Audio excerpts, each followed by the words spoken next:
സ്നേഹമുള്ളവരെ, മഹാനായ bishop Fulton ജഷീൻ ഒരിക്കൽ ഇപ്രകാരം പറയുകയുണ്ടായി: ഞാൻ കർത്താവിൻ്റെ ജീവിതത്തിലേക്ക് തീക്ഷ്ണമായി കടന്നു നോക്കുമ്പോൾ സുവിശേഷത്തിലെ ഓരോ താളുകളും എന്നോട് പറയുന്ന ഒരു സത്യമുണ്ട്.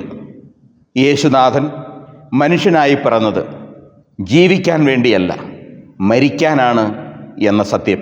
അവിടുന്ന് രക്ഷകനല്ലായിരുന്നുവെങ്കിൽ, ഒരു ഗുരു മാത്രം ആയിരുന്നുവെങ്കിൽ, പുൽക്കൂട് തൊട്ട് കാൽവരി വരെ കുരിശിൻ്റെ നിഴൽ ദൈവനിശ്ചയപ്രകാരം അവൻ്റെ പിന്നാലെ ഉണ്ടാകുമായിരുന്നില്ല.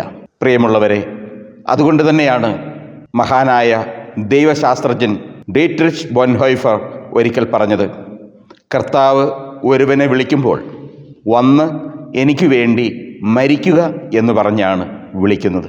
കർത്താവിൻ്റെ ശിഷ്യരാകാൻ, അവിടുത്തെ അനുയായികളാകാൻ എന്തുമാത്രം സഹനങ്ങൾ വേണം.